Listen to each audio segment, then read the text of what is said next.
अस्सलाम वालेकुम। Pakistan army chief पहुंच चुका है ईरान और दूसरे फेज की बातचीत के लिए फिर से अमेरिका के कुछ ऑफिशियल्स और ईरान के ऑफिशियल पाकिस्तान जाएंगे। पाकिस्तान ने यह ठान लिया है कि अमेरिका और ईरान के बीच में सीज फायर कराकर ही दम लेंगे। इसके लिए अमेरिका ने भी शुक्रिया अदा किया है पाकिस्तान का। I would just want to make one point that's important to the president. The Pakistanis have been incredible mediators throughout this process, and we really appreciate their friendship and their efforts to bring this deal to a close.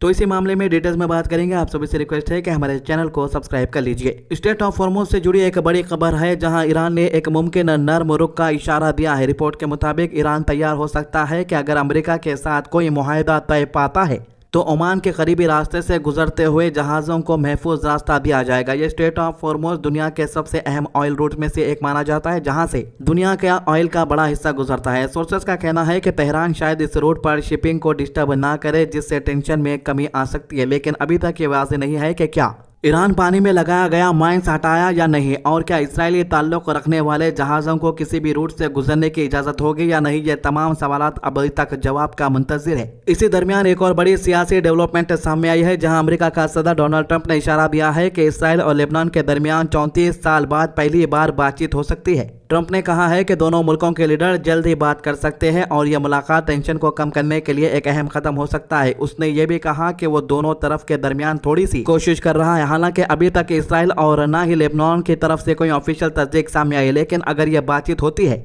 तो ये पूरे reason के लिए अहम historical development हो सकता है। Lebanon से ही एक और इंतहाई तशवीशनाक खबर सामने आई है, जहां वर्ल्ड हेल्थ ऑर्गेनाइजेशन के चीफ तेद्रोस ने जोर देकर कहा कि जंग के दौरान भी हॉस्पिटल, डॉक्टर, एम्बुलेंसेस और मरीजों की हिफाजत की जानी चाहिए। उन्होंने बताया कि सौतन लेबनान में वाक़ तबनाइन गवर्नमेंट हॉस्पिटल, जो कि एक बड़ा ट्रॉमा सेंटर, 2 अलग अलग इसराइली स्ट्राइक में नुकसान का शिकार हुआ है। ये हमले अप्रैल 12 और अप्रैल 14 को हुए, जिनमें मेडिकल सिस्टम पर और ज्यादा दबाव डाल दिया गया। इसी के साथ इसराइल की तरफ से एक और मिलिट्री स्ट्राइक की रिपोर्ट है, जहां सौतन लेबनान को मुल्क के बाकी हिस्सों से जोड़ने वाला आखिरी पुल तबाह कर दिया गया है। लेबनानी सिक्योरिटी ऑफिशियल्स के मुताबिक ये ब्रिज पूरी तरह से तबाह हो चुका है और उसे दोबारा बनाना मुश्किल है। इससे सौतन इलाके मजीद तनहा हो गए हैं और यहाँ रहने वालों के लिए राब्ता और मदद पहुँचाना और भी ज़्यादा मुश्किल हो गया। ईरान के अंदर भी हालात कुछ ठीक नजर नहीं आ रहे हैं। इंटरनेट ब्लैकआउट अब 48 डेज से ज्यादा अरसे तक जारी है। इंटरनेट वॉचडॉग नेटब्लॉक्स के मुताबिक कनेक्टिविटी 1100 घंटों से ज्यादा अरसे से शदीद मुतासिर है। इस ब्लैकआउट के सबब मुल्क की माईशत के तकरीबन $1.8 बिलियन का नुकसान हो चुका है। रिपोर्ट के मुताबिक यह पाबंदी जनवरी में एहतजाज के दौरान शुरू हुई थी और फरवरी में अमेरिका और इसराइल के ईरान के खिलाफ टेंशन बढ़ने के बाद और सख्त कर दी गई। एक और अहम डेवलपमेंट में बताया गया है कि पाकिस्तान का आर्मी चीफ आसिम मुनीर का तेहरान का दौरा अमेरिका और ईरान के दरमियान बातचीत में कुछ हद तक फैसलों को कम करने में मददगार साबित हुआ है।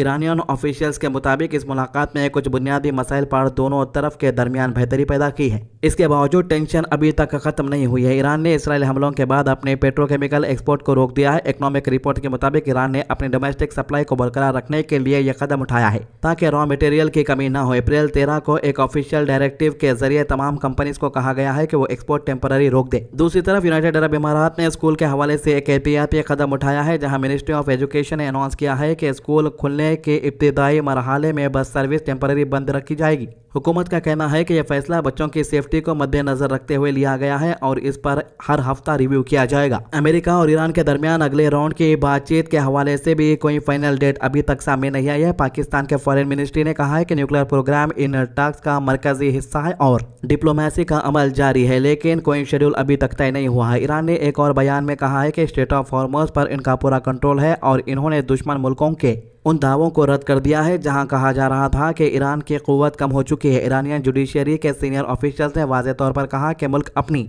मैरीटाइम सिक्योरिटी पर मुकम्मल कब्जा रखता है। पाकिस्तान ने भी लेबनान के हालात को अमेरिका और ईरान के दरमियान चल रही बातचीत से जोड़ा है। फॉरेन मिनिस्ट्री के मुताबिक अगर लेबनान में अमन कायम होता है तो यह बॉर्डर रीजनल स्टेबिलिटी और नेगोशिएशंस के लिए मददगार होगा। अमेरिका की तरफ से भी मिलिट्री फ्रंट पर एक बड़ी अपडेट एक्सपेक्टेड है, जहां डिफेंस सेक्रेटरी पेटे हेग्सेट आज ऑपरेशन एपिक फ्यूरी के हवाले से प्रेस कॉन्फ्रेंस करने वाला है। इस ब्रीफिंग में एक्सपेक्टेड है कि यह ईरान के खिलाफ मिलिट्री ऑपरेशन की करंट सिचुएशन और अगले कदम के बारे में तफसील देगा। ईरान ने अमेरिका के नेवल ब्लॉकेज को भी सख्ती से रद्द कर दिया है। ईरान के फॉरेन मिनिस्ट्री के स्पोक पर्सन ने कहा है कि ईरान को किसी भी तरह आइसोलेट नहीं किया किया जा सकता और अगर डिप्लोमेसी फेल होती है तो प्रेशर टैक्टिक्स भी कामयाब नहीं होंगे। इन्होंने यह भी इशारा दिया कि ईरान अगले नेगोशिएशन में अपनी शर्तें खुद तय करेगा। आपको बता दूं कि अमेरिका और इसराइल ईरान को दबाने की कोशिश कर रहे थे बातचीत के जरिए, चाहे वो बातचीत पाकिस्तान में हो या किसी दूसरे मुल्कों में हो। ईरान ने पहले ही कह दिया है कि वो बातचीत तभी मानेगा जब इसकी शर्तें मान ली जाएगी। लेबनान की तरफ से कहा गया है कि उन्हें इसराइल के साथ किसी भी प्लान बातचीत का इल्म नहीं है, जो ट्रंप के बयान के बाद कंफ्यूजन को और बढ़ाता है। एक तरफ ट्रंप बोल रहा है कि लेबनान के साथ बातचीत होने वाली है,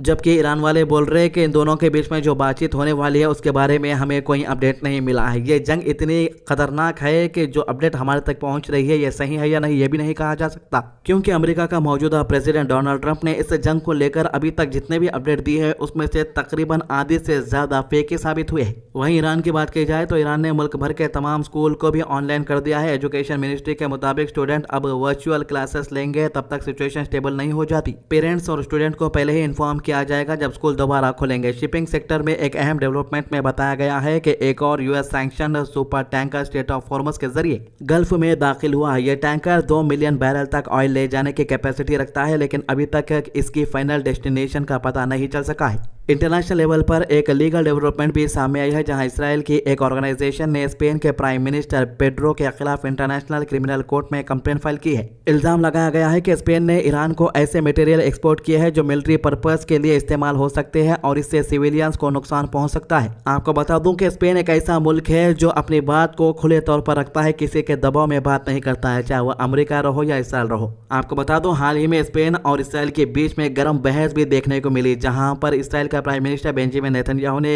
स्पेन के खिलाफ एक भड़काऊ बयान दिया था और इसराइल में मौजूद स्पेन के एम्बेसडर को मुल्क से निकल जाने के लिए तक कह दिया गया था। स्पेन ने यह साफ कह दिया है कि अमेरिका और इसराइल के दबाव में यह मुल्क आने वाला नहीं है। इन्होंने एक यूनिटी बना दी है यूरोपियन मुल्कों को मिलाकर। एयर ट्रैवल सेक्टर में कतर एयरवेज ने भी रिकवरी के असर दिखाए हैं, जहां एयरलाइन ने अपनी प्रीवार फ्लाइट्स का 50% से ज्यादा शेड्यूल दोबारा रिस्टोर कर लिया है। फ्लाइट रडार के मुताबिक एक दिन में 310 फ्लाइट ऑपरेट की गई है, जो एक अहम रिकवरी सिग्नल है। गल्फ रीजन में पहले एयरस्पेस बंद होने, एयरपोर्ट पर हमले और डिमांड कम होने की वजह से एविएशन सेक्टर बहुत मुतासिर हुआ था। तो इसी बीच एक बड़ी अपडेट आ रही है डोनाल्ड ट्रंप की तरफ से। डोनाल्ड ट्रंप ने अपने social media account truth social पर एक बयान जारी करते हुए कहा है कि इसराइल और लेबनान दोनों के दरमियान जंग 10 दिन के लिए बंद करने पर रजामंदी जाहिर कर दी है। ये सीजफायर अमेरिका वक्त के मुताबिक शाम 5 बजे से शुरू होगा, जो कि इंडियन स्टैंडर्ड टाइम के मुताबिक आज रात 3:30 बजे बनता है और इसका मकसद सिर्फ और सिर्फ दोनों मुल्कों के दरमियान अमन को फरोग देना है और बढ़ती हुई टेंशन को कम करना है।